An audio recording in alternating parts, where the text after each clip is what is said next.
Good morning, folks. This is Talking Point here on wesn, your content capital. Sean Michael Small here without my co-host Keaton Shaw. Don't worry, that will soon be rectified, but until then the show must go on. And unfortunately, just as crime waits for no man and the temperature does not wait on our water service and supplier, well, the tragedy, the news cycle does not wait for any of us. And for the last year almost, I have been expressing concerns about tragedies with children, primarily with murders.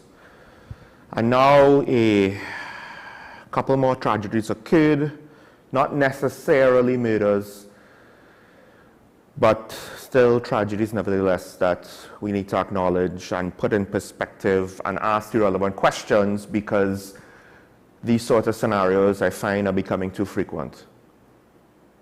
And it begs the final question, which some have answered already, but are we just becoming so callous and so indifferent that it really does not matter to us anymore? Meanwhile, of course, we'll continue our post-budget analysis. We should be welcoming Dr. Indira Saju on before the news break. And of course, the heat situation, even this morning where it was not sunny, but the heat, the ambient temperature just driving to work, it almost affected me. I could feel it upcoming, and I know that it affects a lot of people in TNT, and there are further ramifications down the line that I'll get into later on in the show. However, this morning, let's start off today's Daily Review.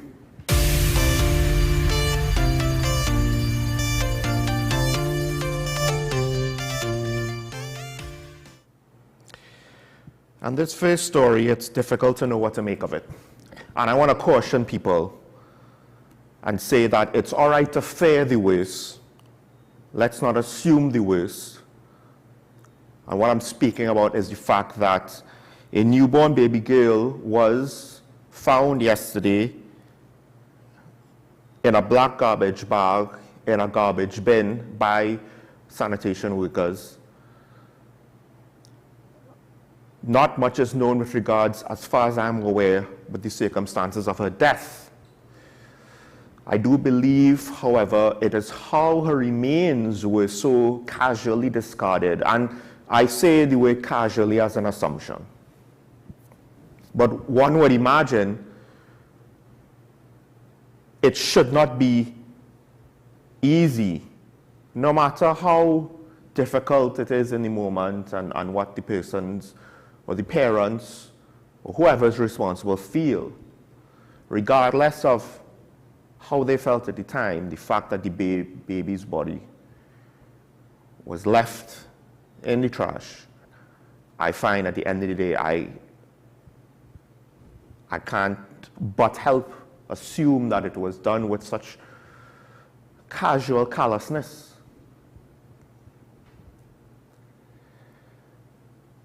It shocked the residents of the community, and of course, there are a lot of questions. Chief being, how exactly did this newborn die? Followed with, why was the body disposed of in this manner? I can't imagine this is a legal way to dispose of human remains, or even just certain types of medical waste, much less the deceased body. I hope that there was nothing in bad faith with regards to her death. But that's all it is, a hope at this point, based on what I have read. It could very well be that something terrible happened. This would be a foolish way in an attempt to cover it up. Or it could have been an accident, complete carelessness. The irony, of course, is even if there is a family grieving out there with the loss of a newborn, the manner in which they have decided to just leave this problem into the hands of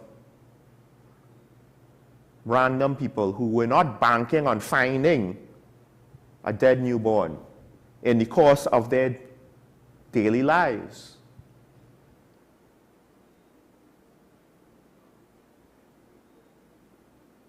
It begs the question again, have we become indifferent to this sort of thing? So we don't know the cause of death. We don't know if a crime was committed in that regard. So again, I'll caution people, you can fear the worst. I fear the worst. But I'm trying not to assume the worst.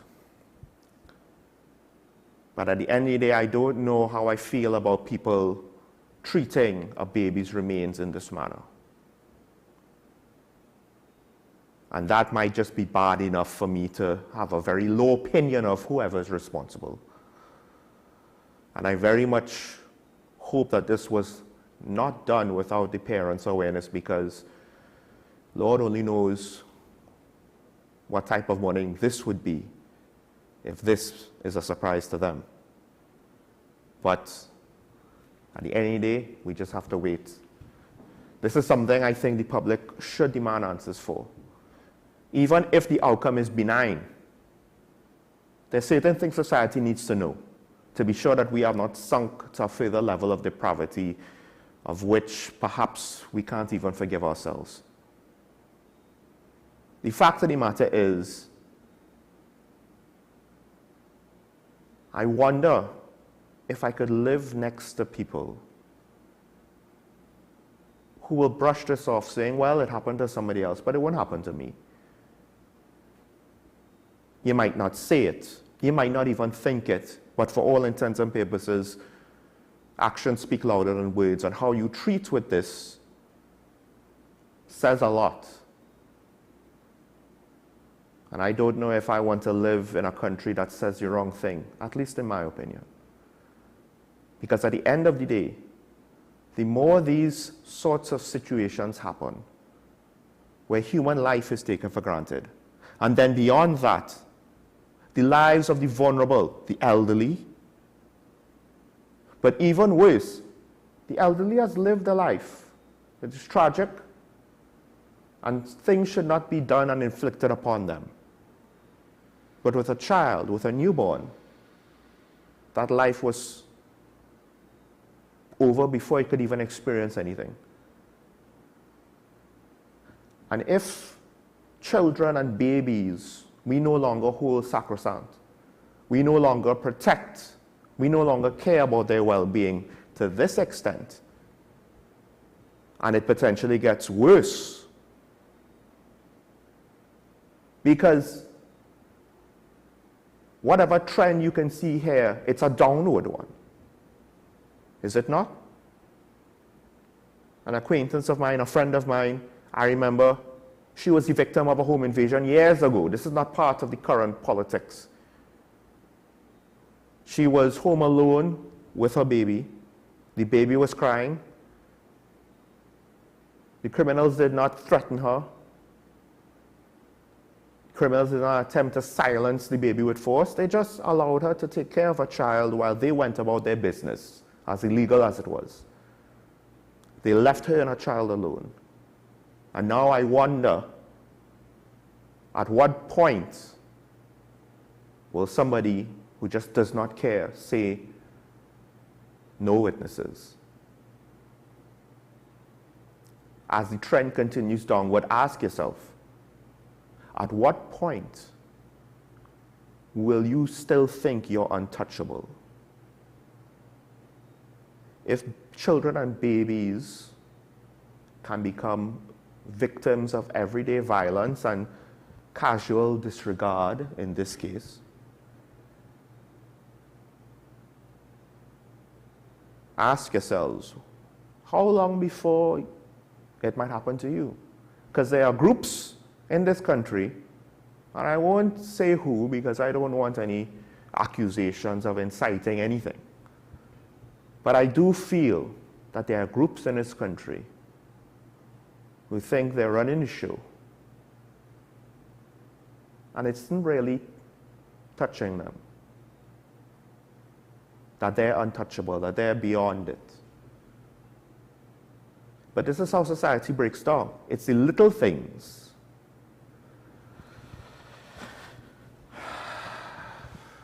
And then we won't know when it's gone. We won't know how it's gone.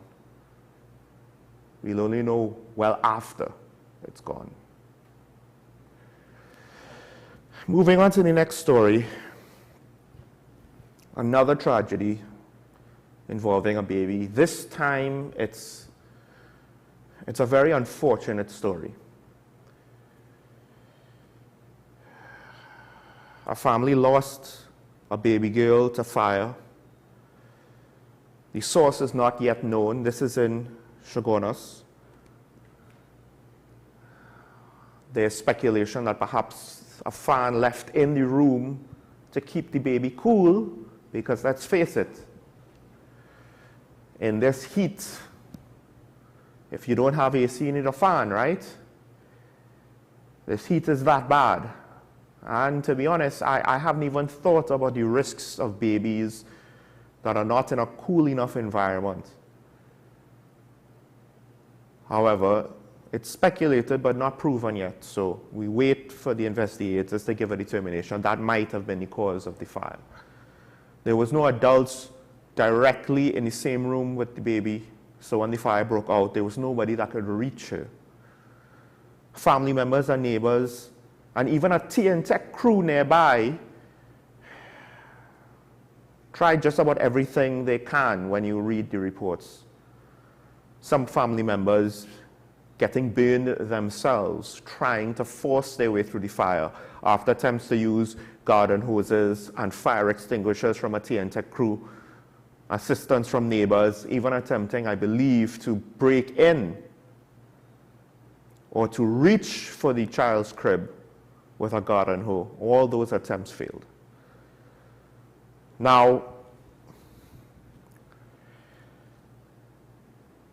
Lord only knows what this family felt in the moment as it struggled to try to rescue the baby. As the onlookers looked on and saw volunteers come forward to help. And perhaps this story might be a little bit of a silver lining, I guess you could say, for our nation. As much as the result is not what we would like to see, I could appreciate the effort.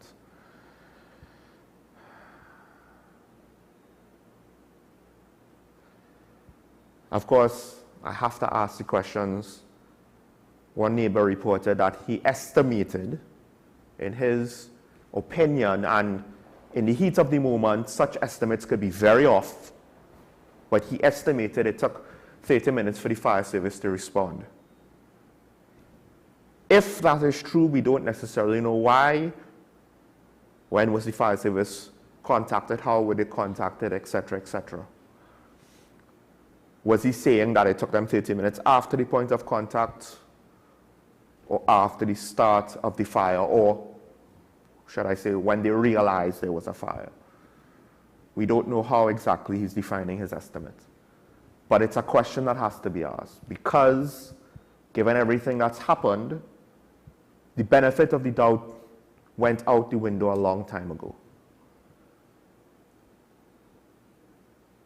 Fire is also one of those things where, to some extent, they don't happen that often.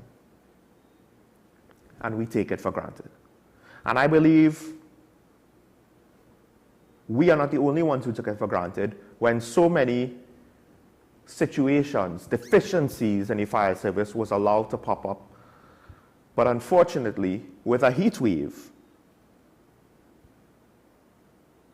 the demands for water, for cooling, for electricity gets more complicated due to the risk of fire. And one might argue we may need our fire service to be at 100% more than ever. But at least we know that there are people in society that will stand up and do everything they can and risk their own bodies for the most vulnerable. All right. Let's take a break. When we come back, I'll get into other stories. I'll apologize.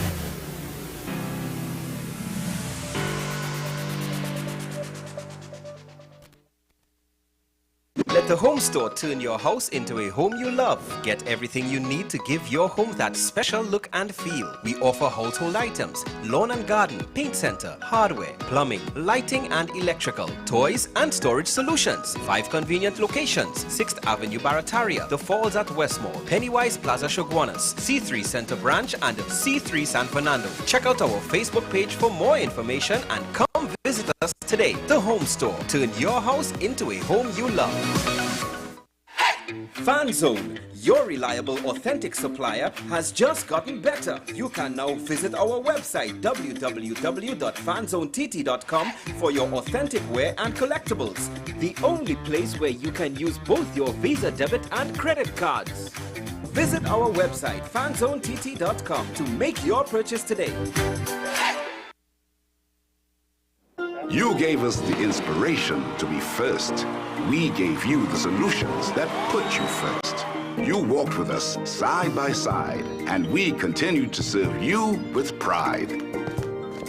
First Citizens celebrates with you 30 years of achieving dreams, shaping success stories, and painting brighter futures together. And together, we'll accomplish so much more. First Citizens, together, 30 and beyond.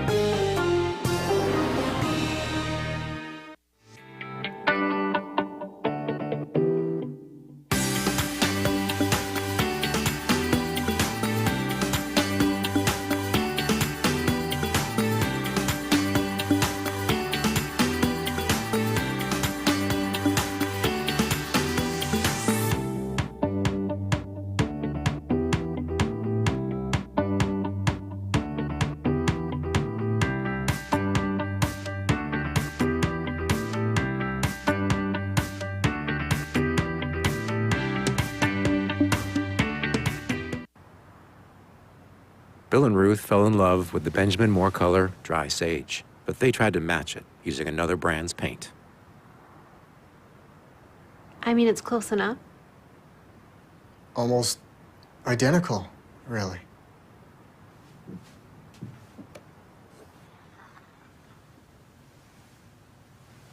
Yeah, there it is. Never trust another paint to be a Benjamin Moore color.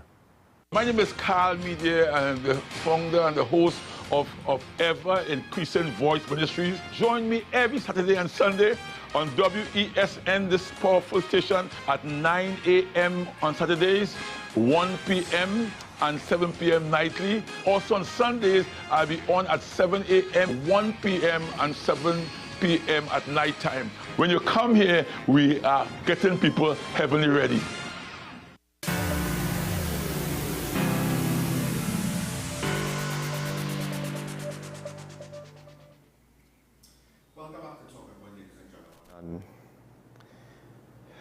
I apologize for my low energy this morning. I'm just starting to get wary of these type of stories. If you have read the daily newspapers, you would know what I mean.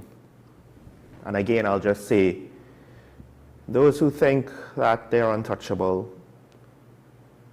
at some point, the callousness, the disregard, the lack of concern, the lack of respect, it's going to continue to descend, and it's going to affect all of us. Meanwhile, of course, we just had the budget, and we don't necessarily know exactly how this will all play out. Economies are a thing that, unless you get some serious shocks, you're not going to see short-term major changes. And this budget seems to be, in my opinion, maintaining a lot of the status quo in the long run and having a few short-term cookies here and there. One of the things that's on the horizon is property tax. That's coming next year. Minimum wage, I believe, is coming in January. That's the other thing. And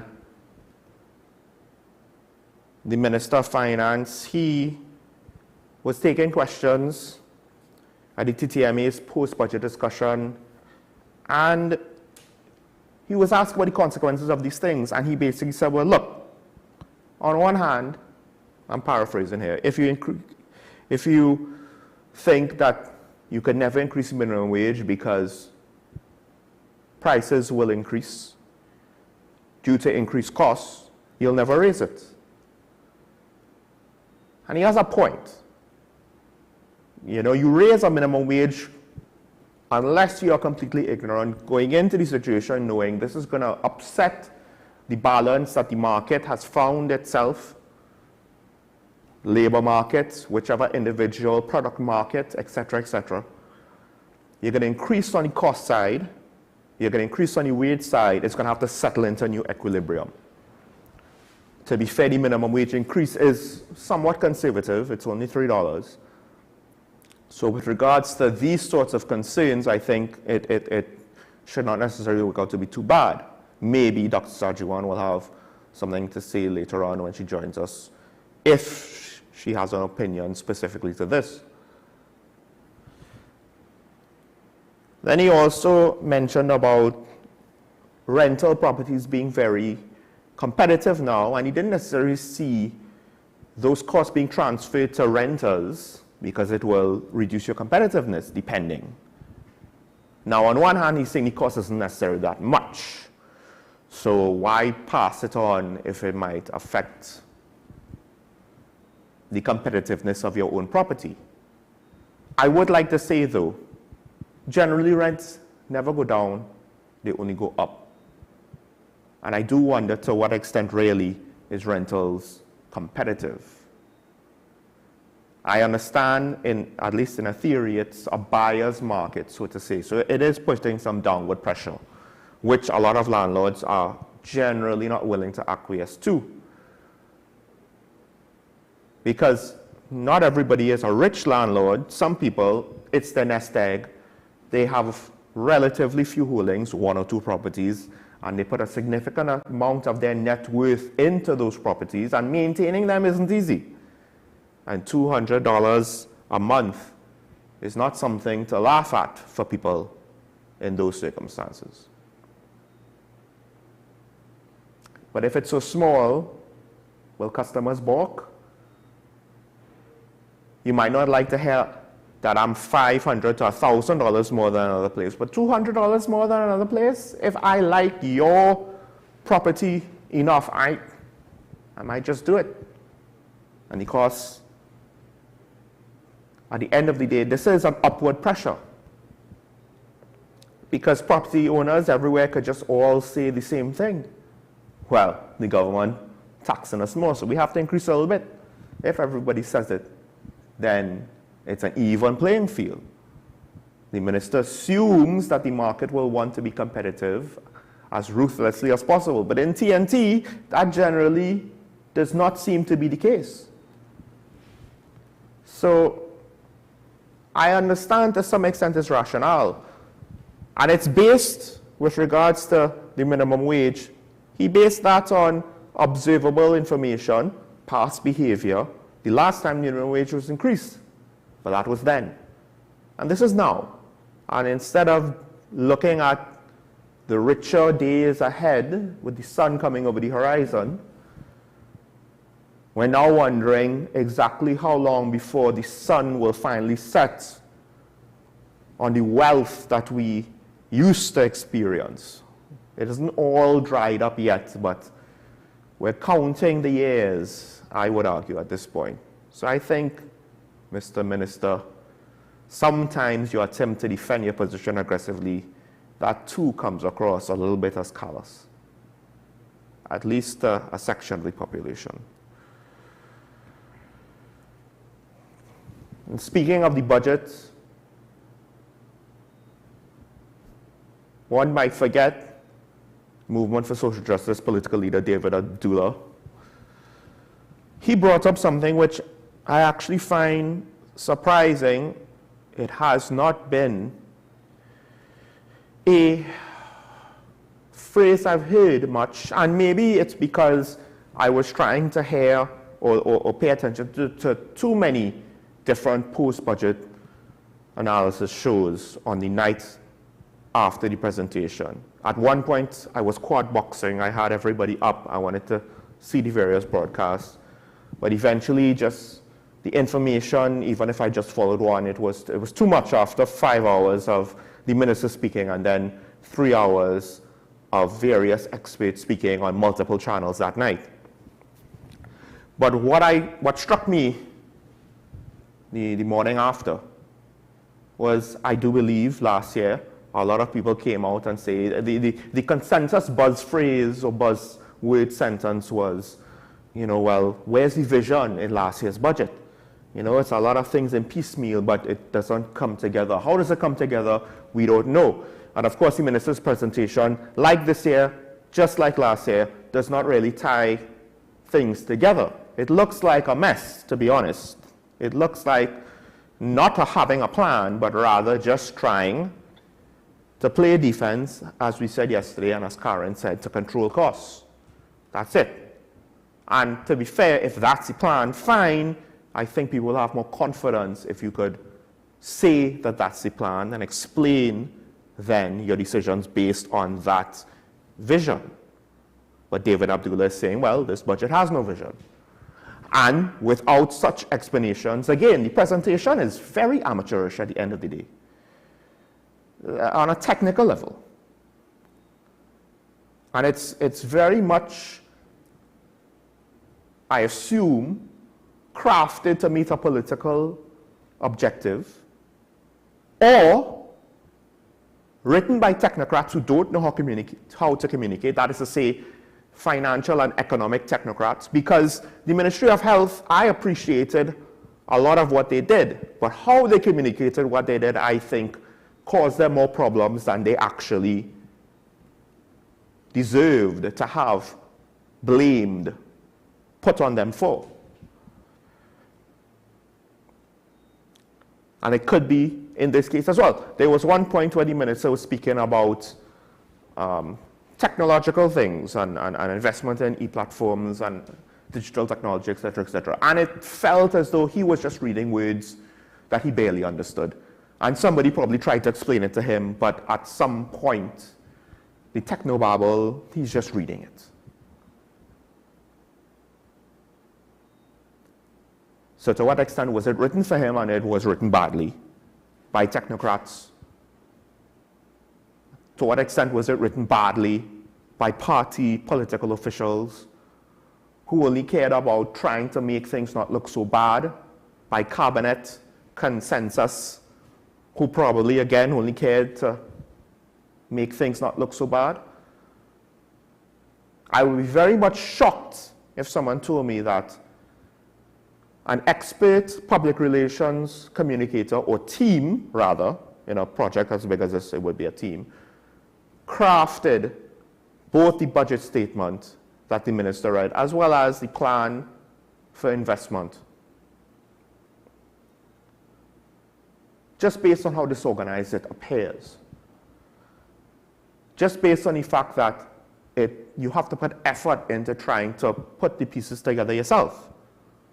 Part of the point of leadership is to lead. And you do so by pointing your people to a clear direction. That's where we're going. This is why we're going there. And for the most part, people follow leadership with reasonable determination and sound logic that clearly communicates. You don't want to be led by someone who doesn't tell you the plan, keeps you guessing, leaves you to speculate, leaves you mired in uncertainty.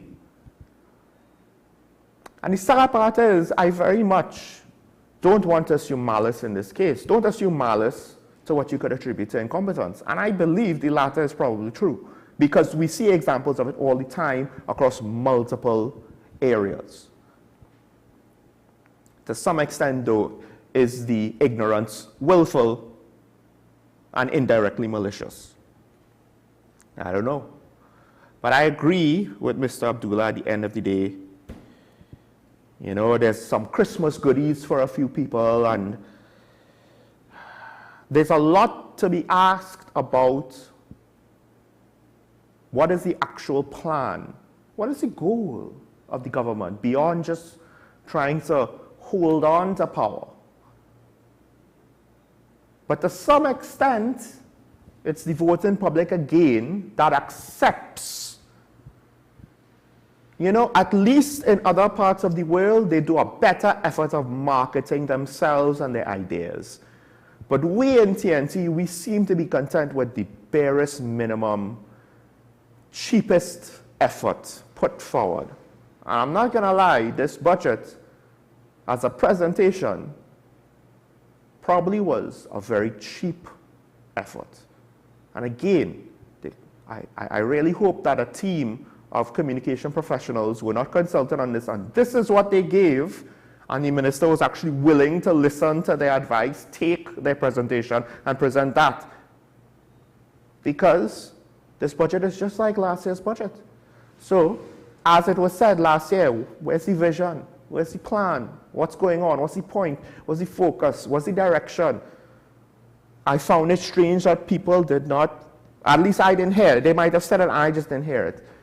But it was repeated significantly last year. I don't know if, maybe because it's just not as exciting to use the phrase from last year, but at the end of the day, if the shoe fits.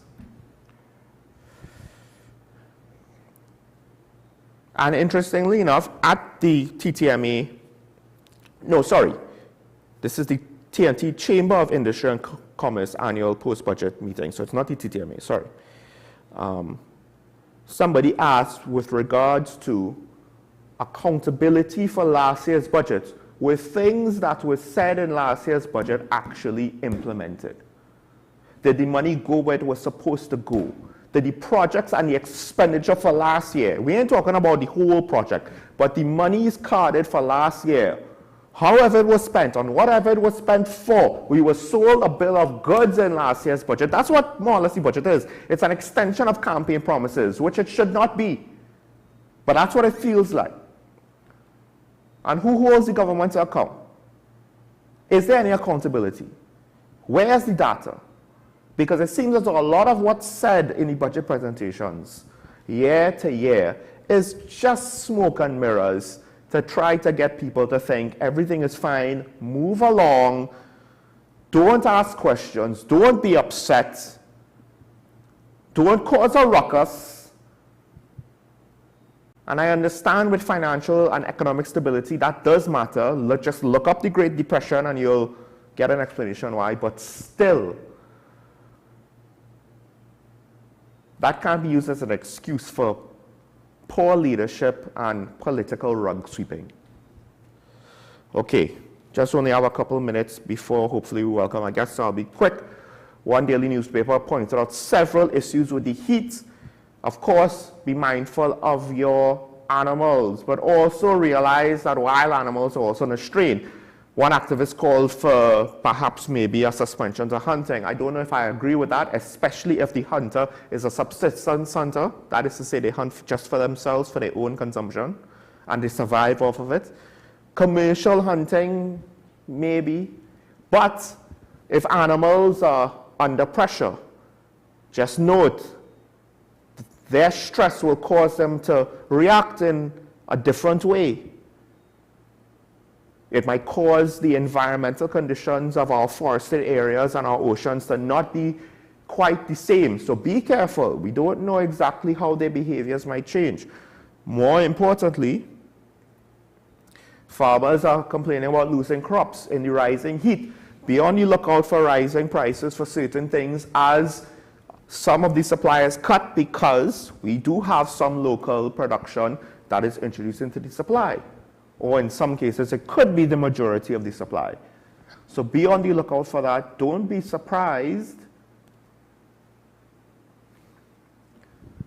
And do what you have to do, I guess you could say. Hopefully it doesn't affect too much of our general price or cost of food. Lastly, of course, TNTech apparently has said that we have reached all-time highs of electricity usage trying to combat the heat. The record I believe, set years ago. I can't get it. But people's electricity rates are going up. This doesn't necessarily mean a good thing for TNTech because they need to purchase more power, which means somebody down the line has to buy more natural gas, etc., etc. The rates increase are coming at a time where electricity usage is at an all-time high because people are using their AC units, and it is potentially more efficient to just leave it on during the day as opposed to trying to turn it on partway through the day. Maintaining a cold room as opposed to trying to cool a hot room. But with a potential rate increase incoming, and TNTech themselves don't even know, but it's interesting to know that even a spokesperson in TNTech pointed to the fact that, listen, you know what would help the most? Not increasing the rates, not trying to make up for the $10 million in lost revenue. That's not what they said. What they said was the $1.4 billion that government owed them, that would go a long way to make sure that TNTech could pay off its creditors. So I very much hope the government does not throw the baby out with the bathwater on this one. No puns intended. And in an attempt to alleviate a small problem, create a larger problem, as more and more people are looking to utilize electricity to combat or to defend against this heat wave. Note, there's a weather alert for October. This could be a good and a bad thing. The last heat alert was broken by heavy rain, but there was flooding. And this weather alert also warns against flooding as well as rough seas. So I don't know what we should hope for in this case. It seems like bad either way. But just note, when you're using your electricity, be mindful, electrical fires probably is one of the major causes of fires in TNT's households. So just be mindful of that, what you're leaving on during the day. All right, folks, let's take a break. When we come back, we will be speaking to Dr. Sajuan here on WES and breaking down the budget further from her perspective. Stay tuned.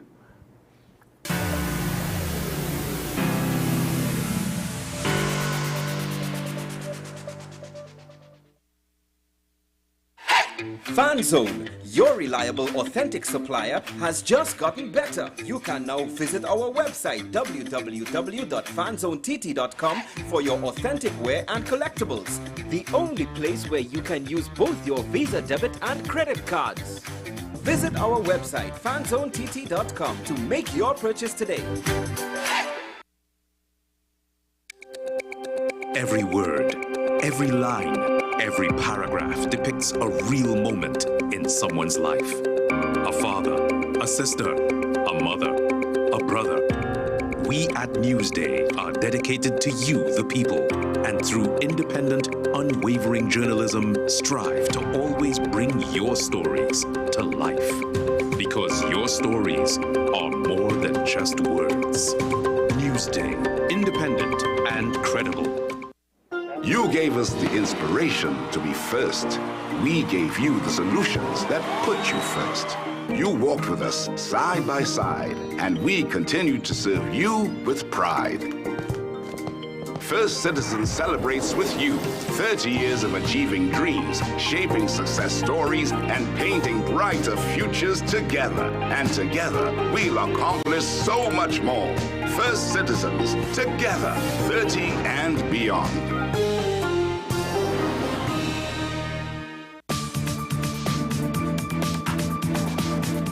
I am Rondell Donowa, attorney at law and host of Strictly Legal on WESN Content Capital. Strictly Legal is a legal program geared towards informing you, the public, of your legal rights, responsibilities, and remedies. So be viewing Thursdays, 10 a.m. to 10:30 a.m.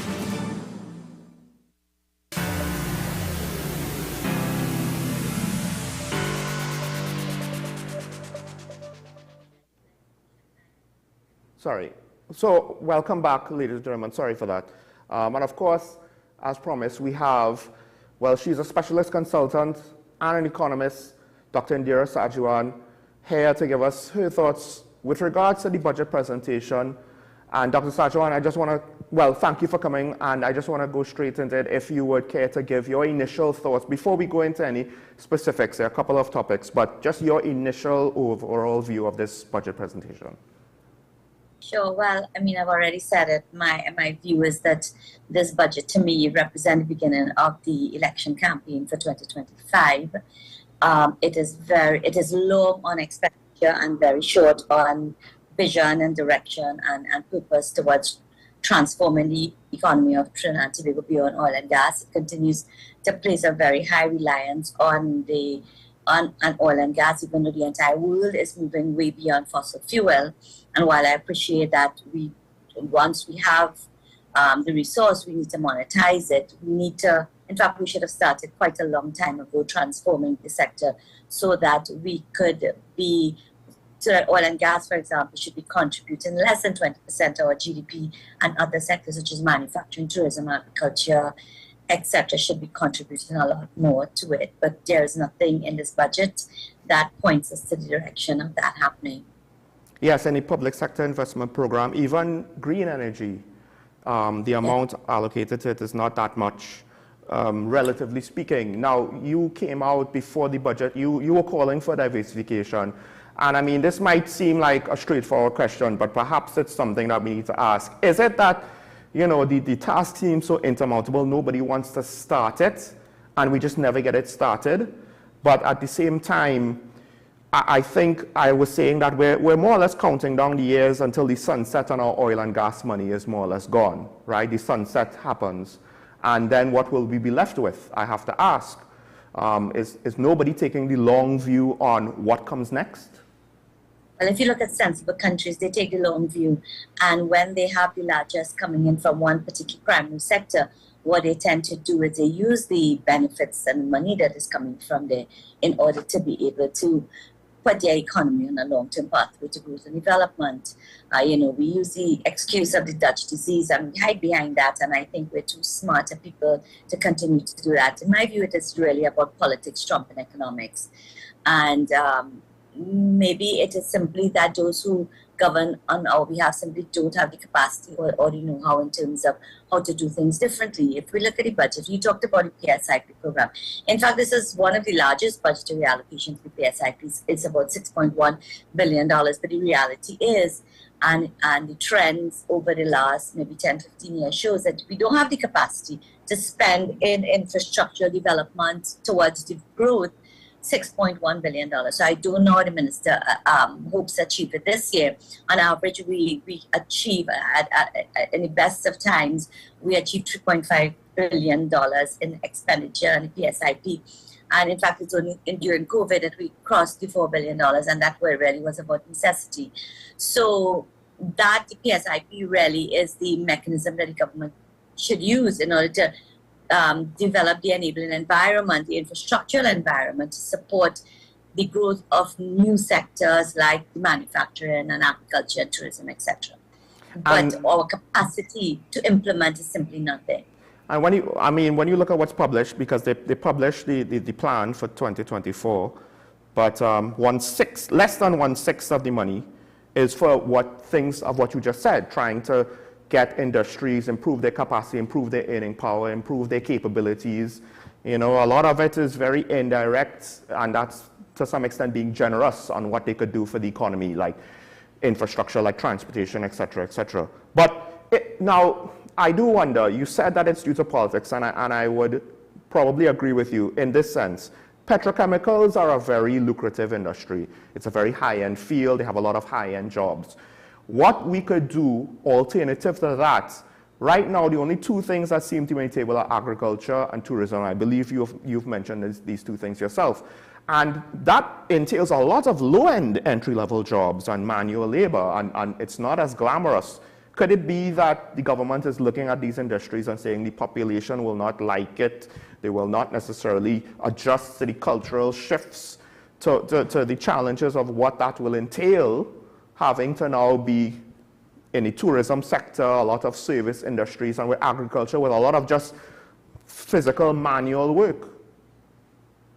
The reality shown is that the energy sector, and we're talking about oil, gas, petrochemicals, everything combined, only employs 3% of our labor force, which is about 30,000 people. We have 600,000 people in our labor force. So that even in the best day, that particular sector cannot generate the jobs that is required. What government has done is use the money from that and create make work programs, CPEP, URP, OJT, and a whole slew of programs that continue to depend on government having the money. Our entire healthcare system is dependent on government having the money in order to employ doctors, nurses, etc. And that is not sustainable, because what we see happening now is there are significant shortages, for example, in the healthcare system for doctors, for nurses, etc. But they don't have the money to be able to employ the required number of persons, because the energy sector is simply not generating the kinds of revenues that it used to, because it's at a mature stage, it is declining. And we are putting all our eggs and hopes on the arrangement with respect to Venezuela, the Dragon Field and the Manatee Fields. And if those don't come to pass, then we're in serious trouble. But outside of that, those things are not going to pan out and are not going to be real for years to come. We're talking about 2028. What happens between now and then? So that's one thing. The second thing is you talk about things like agriculture, tourism, etc., generating low-level jobs. It depends on how you develop these sectors. If we continue to go the traditional route of agriculture, bring back agriculture, open field agriculture, we're in trouble.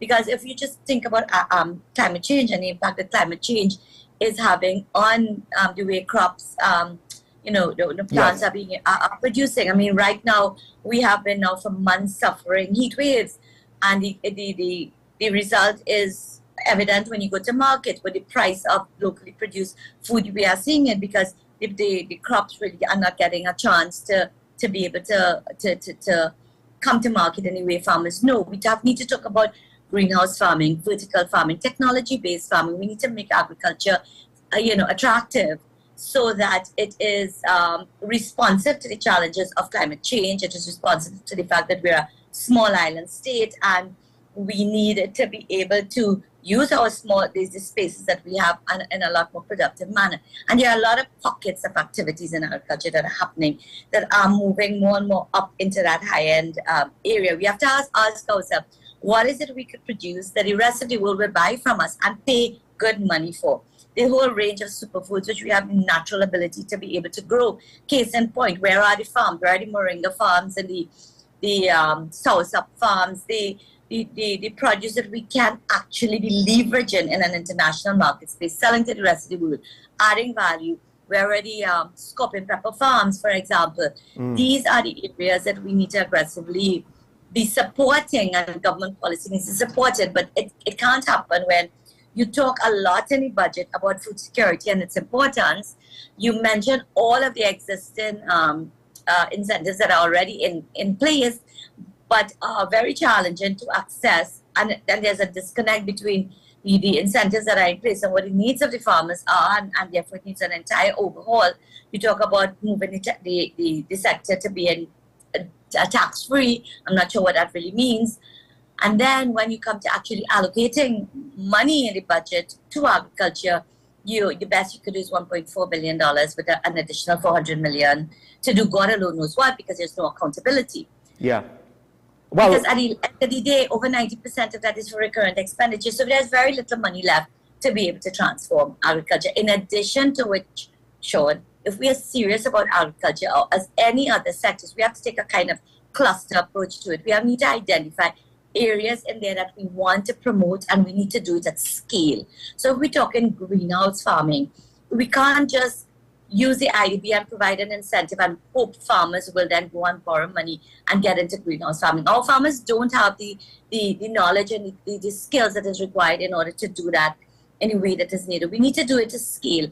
We need to make a determination that we want to create an ecosystem, let's say with 100 plus greenhouses, because that then creates an incentive to provide the technical support that is required for that. It then allows us to be able to bring farmers together, maybe create cooperatives to allow them to be able to purchase the fertilizers, etc., that they need for this type of farming in bulk to be able to bring the cost of production down. We have to take a sensible approach to how we grow new sectors. Tourism is another case in point. The budget does mention tourism. But beyond talking about some hotel projects and continuing the incentive for small accommodation type arrangements, the budget really falls short in terms of talking to us in terms of really how we need to transform tourism. It talks about Carl trying to fill the gap that has been left by Liat, by buying new planes, etc. But the minister doesn't tell us why is it that so many airlines post-COVID have still not sought to come back into Trinidad and Tobago. He's not spoken to us about the negative impact that crime is having on tourism. Most of our major destinations have put advisory dissuading their persons from coming to Trinidad and Tobago because of the crime situation. And then we could talk about the issue of product development. We are really way behind the curve in terms of developing product on the ground that are attractive to it. And we have to decide within tourism where we want to play. There are many different spaces within tourism that we can play. And we need to identify where it is that Trinidad and Tobago have potentially the comparative and competitive advantage to play very effectively. The yachting industry is one case in point, but through government policy, we're basically almost destroyed that industry. Right. Because we do have things that separate us from other islands. So it's not just we're just like them, they're just like us, and we're so far behind. But with regards to tourism, at least I know that what few successes we have comes from private endeavors and efforts, right? What we have is because of private investment. But what I found alarming was that particularly in agriculture, where food security is something of a need now, as well as the need to diversify the economy, we don't really see a lot of private investment in that or in tourism, despite the fact that there are certain advantages that we could somewhat see, but maybe is it that the environment overall, with regards to how the government has set things up with the laws and the logistics, etc., it's just not feasible enough or enticing enough? Why am I wrong about that? Why does it seem like we don't have, in areas with opportunity particularly, businessmen don't see the profits in the potential there? Actually, Sean, the entire agricultural sector is private sector. It's largely small scale. That's one of the issues. And I know some larger companies have actually been making an attempt to get into agriculture. I think Extra Food, case in point, I know that they are invested in a farm project with an attempt to create the linkages into there to come back. Blue Waters is involved in agriculture, in the coconut industry. So there are a few pockets of things that are happening. I think what we need is a more consolidated approach to the agricultural sector, where we need to bring the key stakeholders together. And no approach going forward in agriculture should leave out the farmers. They are the ones who have been growing food and feeding us. And too often, what we hear in budgets and at the level of policy is absent of any conversation with the farmers at all. And that needs to change. We need to connect with the larger private sector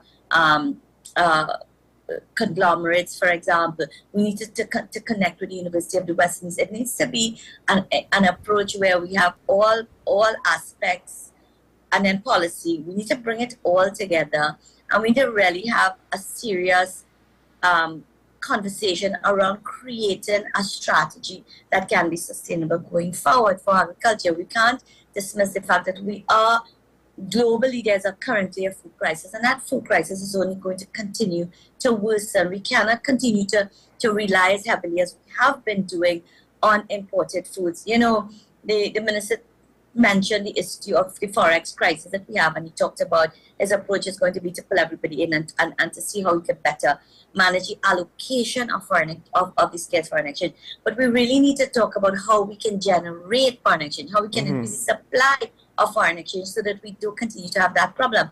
And focusing on agriculture is one of the major ways, because our food import bill is $6 billion, $7 billion, I think. The minister says that's $1 billion US annually moves from Trinidad and Tobago to the rest of the world in order to pay for food for us.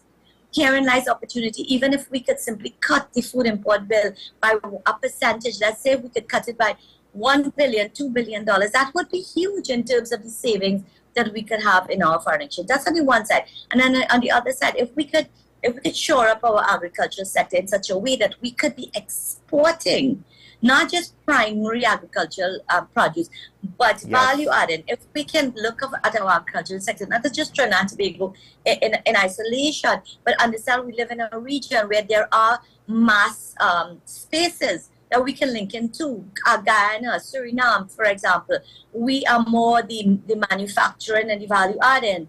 We have small landscape, and we have to be a lot more creative and careful in terms of how we go backwards in terms of the primary production. But we can link into these kinds of things that are happening in countries like Guyana, Suriname, etc., and do it in a way that we can now become more serious suppliers of food into the global market space, and there are so many opportunities in there because of the current and continuing to worsen crisis in food production and food supply. Well, Dr. Sajuan, that's all the time we have. I'm very sorry. It's my fault that we couldn't get you the full 20 minutes. I apologize for that. But I do appreciate your words, because it gives me confidence in the fact that, look, this is space where we need to look more seriously towards and put more effort into. Now the question, I guess, is, do we wait on leadership from the government, or can it come from elsewhere?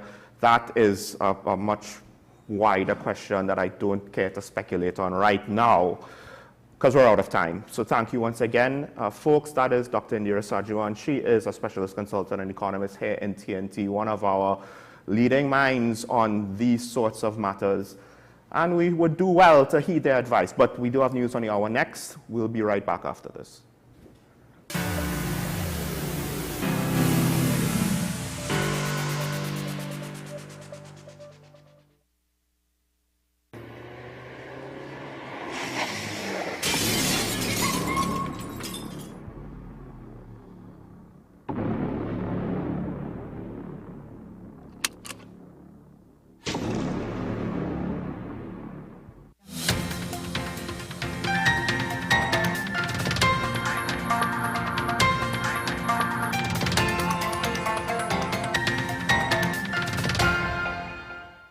Here is the WESN News on the Hour. I'm Sira Ali. Thanks for joining us. Here are the headlines.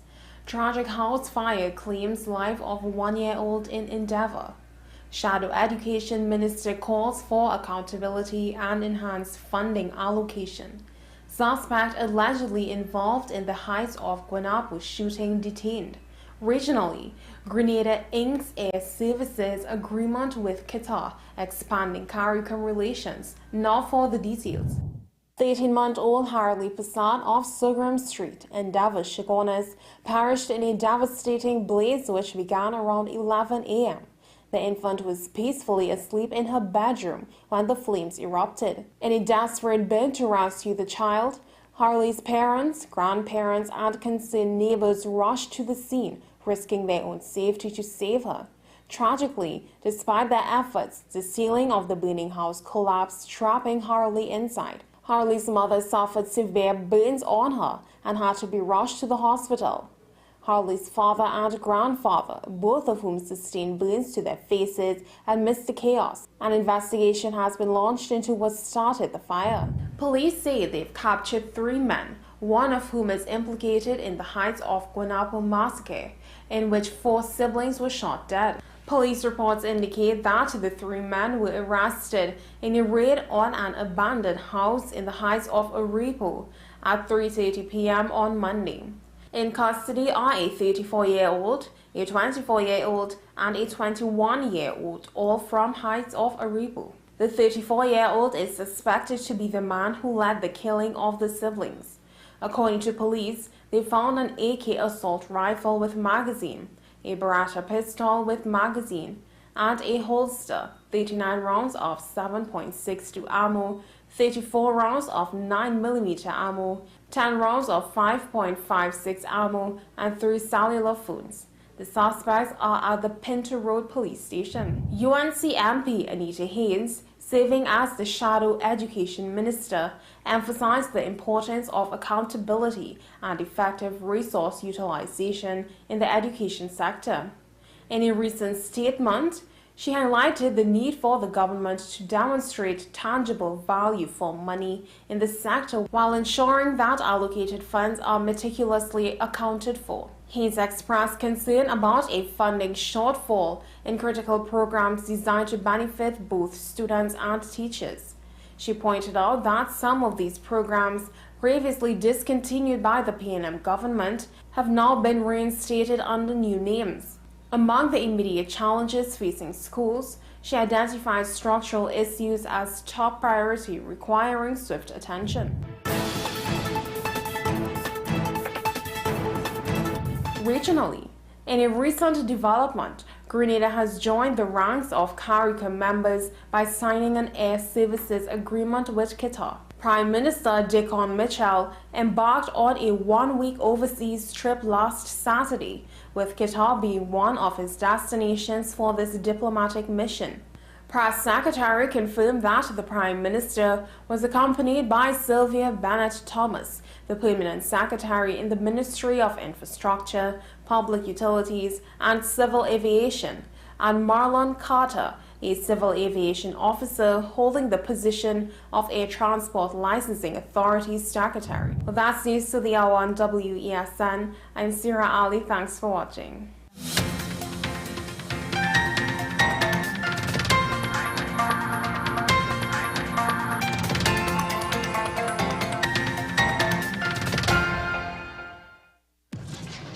We exposed 5 strangers to KFC's delicious chicken to see if any time could be KFC time. And at the first bite, the party began. We repeated the experiment during the day, during business hours, on weekends, with sunshine, with rain. And it's confirmed. KFC's flavor makes anytime KFC time. KFC, it's finger licking good. Take some time for yourself or spend some time with the family at Sandy Point Village Hotel. Enjoy our various studio and suite apartments, self-contained with their own kitchenettes and Wi-Fi. We also have our famous 100-foot swimming pool and our beachfront restaurant, the Steak and Lobster Grill. And our location in Crown Point puts us near the center of activity from the nylon pool to the local nightlife. Call us and make your reservations at 639-8533, 389-2378 or email us at sandypointvillagehotel@gmail.com.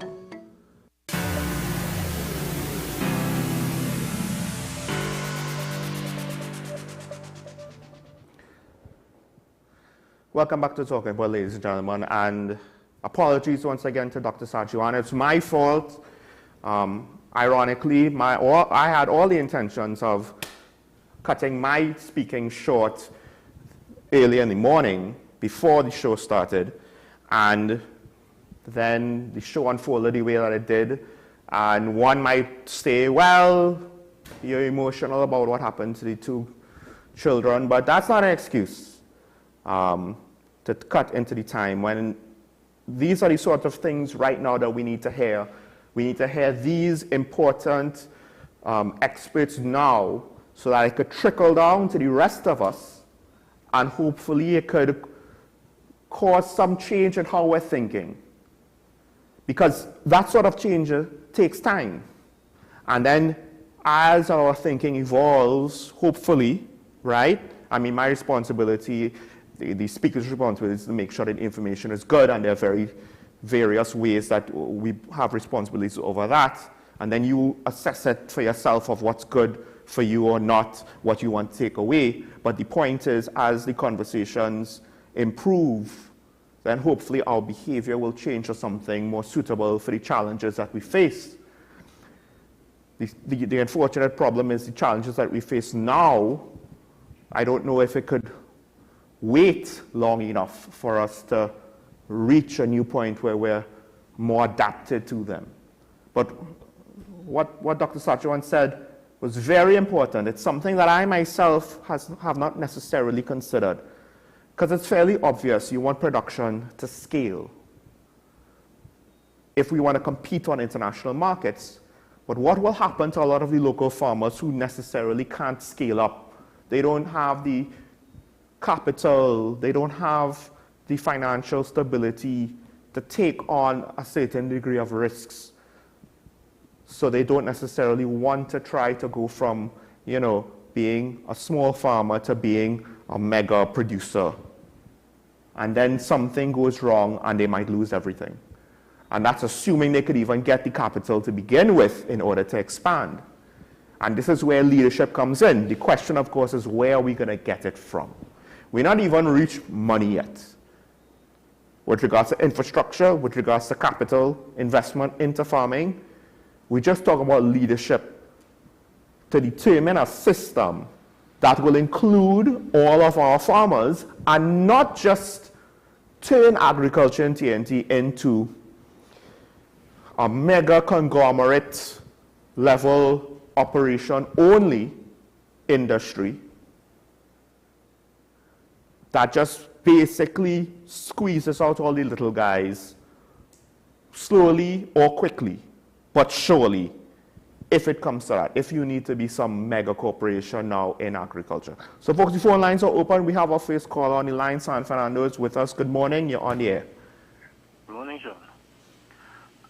Two things I'd like to discuss with you this morning. The first one is that your passionate outcry with those little children, the demise of those little children. There was one incident where the one where the child fell into the pot of peas. Yes. That eventually died, and this particular one on the fire. I can tell you, I strongly suspect a degree of negligence. Parents seem to be very negligent. That one with the child that for falling into to the pot of peas, and there were so many adults around there, and they said it was just an accident. That is negligence. I wait for the outcome of the investigation of the fire, but I strongly suspect there are going to be some issues there that people have taken for granted. But leave that as it may. My second issue is with Indira Sajuan speaking about the food import bill and our issue with the cost of our food import bill going up to $7 billion. I think that's what the minister said. Yeah. Let me say this. Until economists like Ms. Sajuan do the research and dissect that amount of money and segment it and show us, and we can see exactly when they say $7 billion, where that $7 billion has been spent. That is a very important thing that nobody, they're just calling a figure, and nobody, if you want to change or to reduce your food import bill, then you have to have the data. Yeah. And nobody's coming out with the data. Nobody's coming out with the data. And I'm telling you, Sean, if you see the data, there are going to be a lot of things inside it that people are going to be amazed of. That's one. Secondly, if you want to, if the food import bill you want to reduce it, because Sean, everything that almost everything that we consume, unless you're consuming chenet and mango and pomarac and those things, everything else is imported, Sean. Everything else is imported. Salt, black pepper, you name it. Coffee. It's imported. So let me say this thing. What has to happen is, we have to, if you want to bring down the importation, then you have to start to change the Trinidad and Tobago public have to start to change the taste. The taste have to change, because if your taste changes to more locally produced stuff, then automatically there would not be a market for a lot of the imported stuff. And there is not enough effort in trying to change the taste of Trinidad and Tobago. Because Sean, I don't know if you should take the opportunity and go in the market, go in Central Market on a Saturday or a Sunday. Look at what happens there and see what it has. There's a lot of food, Sean. Yes. But we have to change our taste.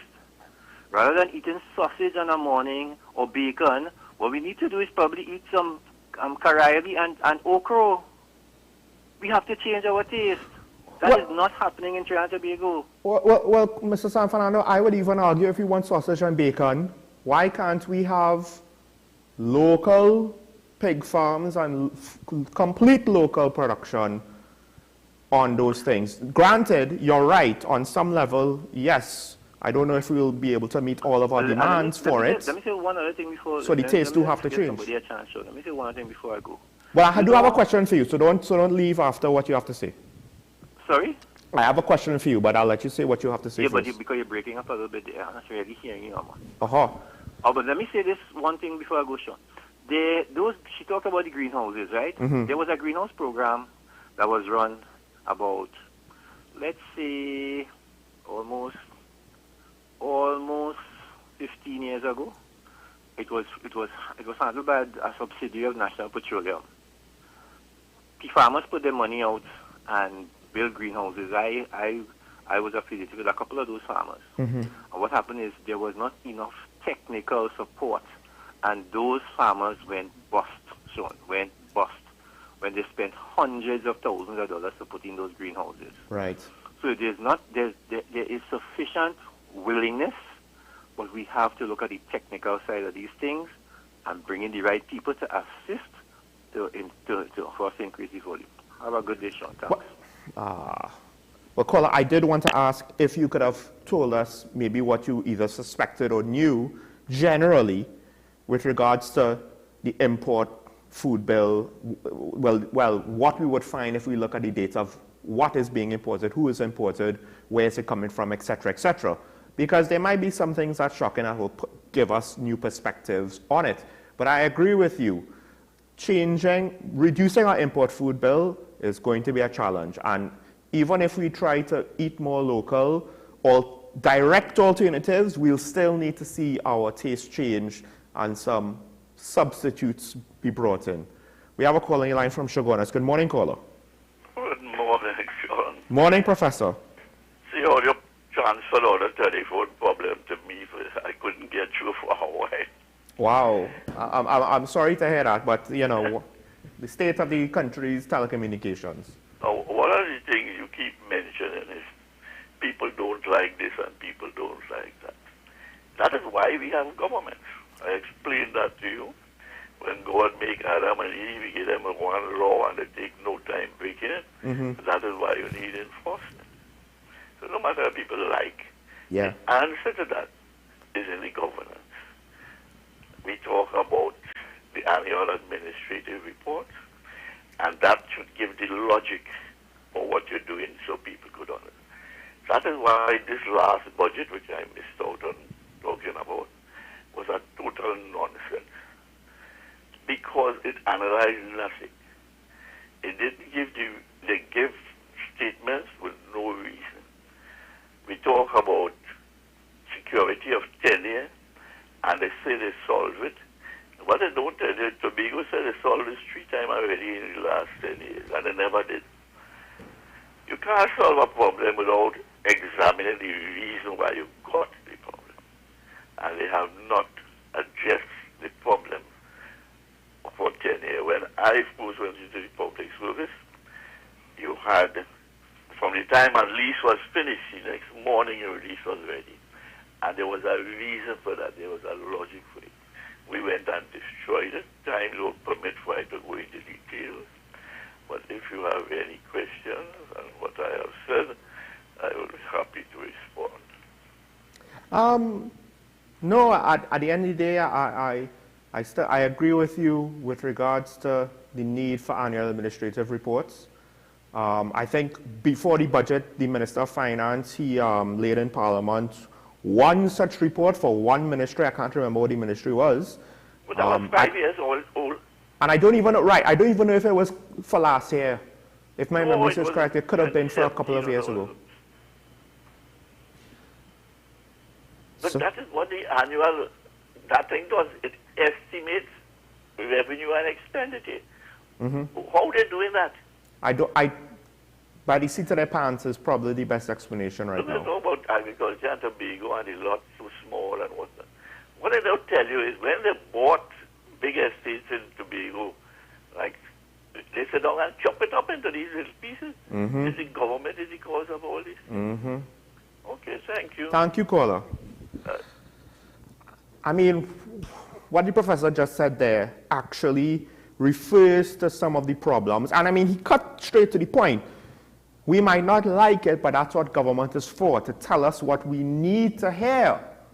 Unfortunately, and I agree with you, Professor, unfortunately, election politics and politicking and politricking has turned government into a body that tells us what they think we want to hear. And they sometimes don't even get that right. But they tell us what they think we want to hear in order to be as popular as possible to win the next election. Until a phenomenon has come, and this is playing out in international news media in certain parts of the world, to the north, west of us, north mainly, where so much wild things have been said that now it reaches the point where some people might not even know what to believe when in whatever is said. And it undermines that very role that the professor was talking about. We might not like certain things, but we might need it. And we need someone to show the leadership, set the example, give us the reasoning and logic behind it. And agriculture, again, going back to that caller from San Fernando, said that there was a greenhouse program and it failed because there wasn't enough technical support. And that's what Dr. Sajewan was saying. In particular, to do greenhouse farming, there needs to be an environment where that stuff is provided for. To be fair, there are people in the Ministry of Agriculture who do provide advice and assistance, and they lament the fact that some farmers try to cut costs or can't afford, so, you know, the advice goes unheeded, and then things don't work out for those farmers. It's just one of those things. And to some extent, should agriculture be taught in school? Should there be a post-secondary program for agriculture? Maybe, maybe not. How much institutional knowledge of farming generations passing down one to the next did we potentially lose? There was a world where whole communities knew about farming because that's what they did. And then the industrial age happened. And in TNT, we didn't necessarily have that big of a food production model as far as I can remember. There was always a cash crop, but that's different. You have big business interests of the time, plantation owners, etc., who would come in and kind of, you know, arrange things as how they need to be arranged. But now we're talking about something a little bit more basic. It's no longer a cash crop that's going to make everybody rich. We're just talking about cutting costs and helping our ability to survive. Phone lines on your screen if you want to call in to speak about anything today. I'm honestly trying very hard not to go back to the leading stories that I opened the show with, because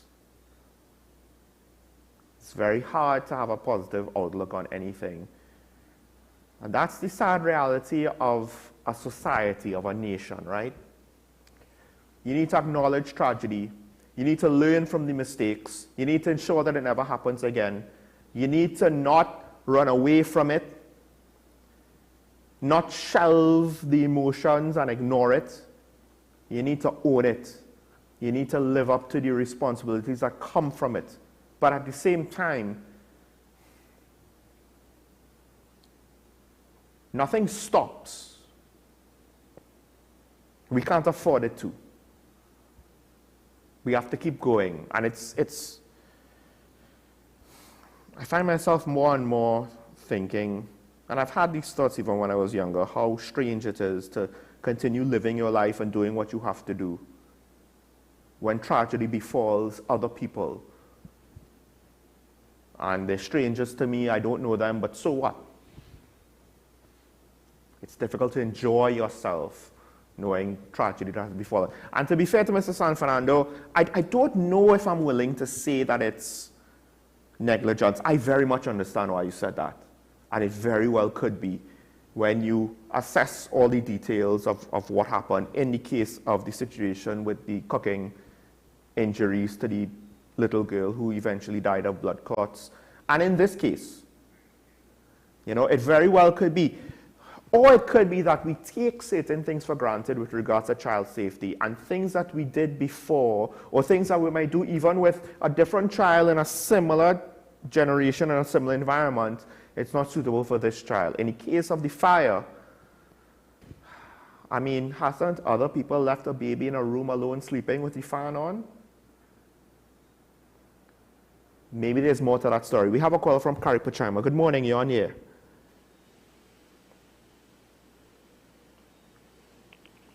Morning, caller, you're on here. Hello? I can hear crackling, but I can't hear anybody. Yes, good morning. Hi, morning. What I'm calling about, my concern is mainly about those teachers who go to... Hello? Yes, you're on here. Go ahead. Hello? Hello? Ma'am, if you can hear me, we can hear you, so you could say what you need to say.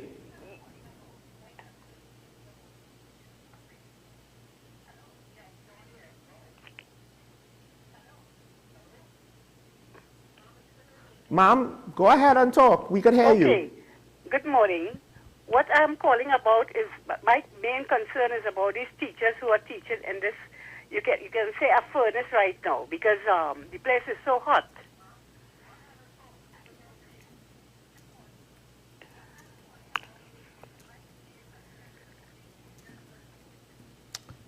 I think the caller is listening to the delay.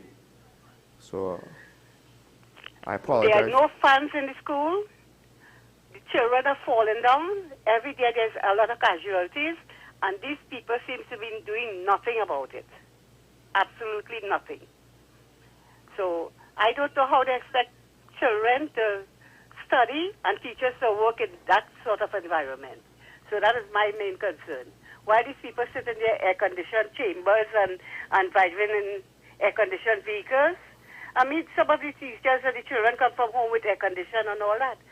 So what is really going to take place? Would these children be able to study or just fall sick at the schools? Thank you, caller. Thank you, caller. There's a lot I want to say about this, because she's right. And I didn't even think about that either. There's so many things that we don't necessarily think about the implications. It might seem, you know, well, it's hotter. Okay, so people are more uncomfortable. No. When I went to school, and I'm talking late 90s, early 2000s, right? The school I went to, Fatima College, wasn't air conditioned yet, if it's air conditioned now. And we were fortunate to have one AC unit in the house.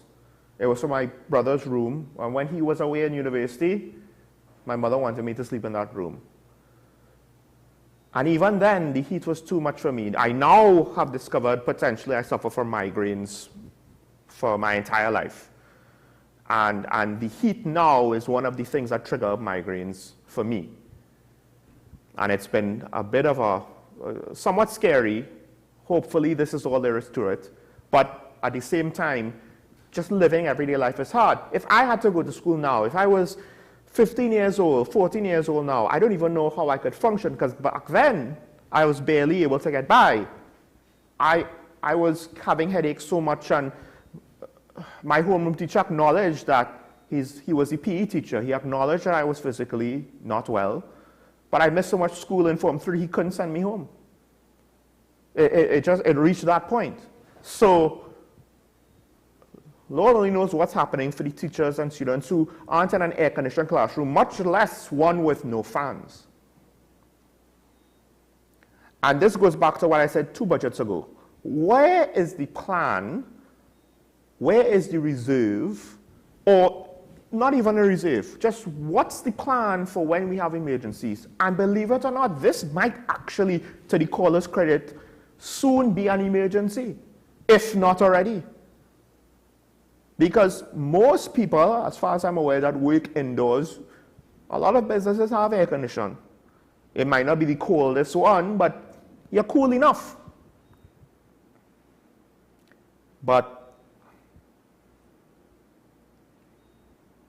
being under shade is just not enough anymore, it seems.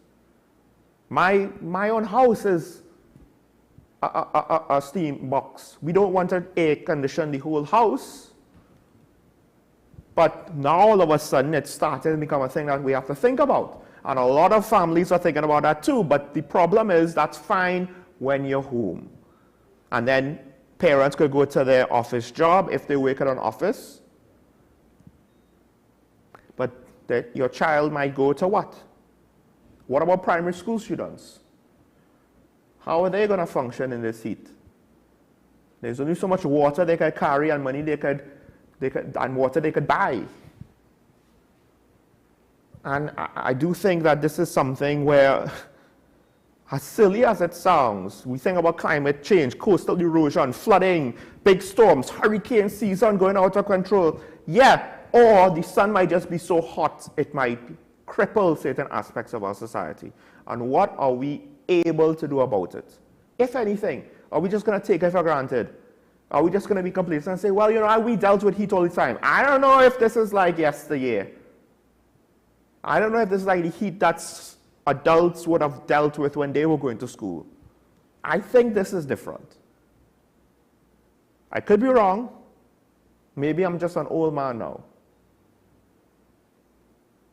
But I rather be sure and put in the work and not just assume. So folks, that's where we end here today. There are a lot of challenges. And right now, believe it or not, despite my reactions to the news this morning, things are still on a small scale, some of these problems. They haven't blown up yet. Trust me. There are other countries in the world to see how far things could get and how bad things could go. And we're not there yet. And I'm telling you right now, we need to start to put things in place to prevent that from happening here. If we want it to be a good day, we have to make it a good day. We can't just depend on someone to do it for us. That works at all levels of our society. So, today can be a good day. We can make it if we try, as my course always says. And we will see you tomorrow morning. Stay safe and goodbye.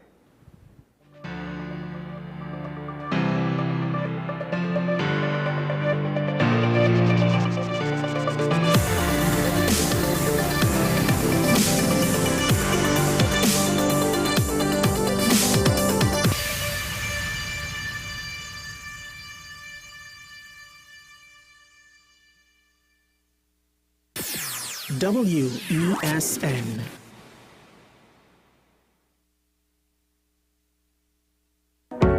I'm Andre L. Batiste, and you're watching WESN, the content capital.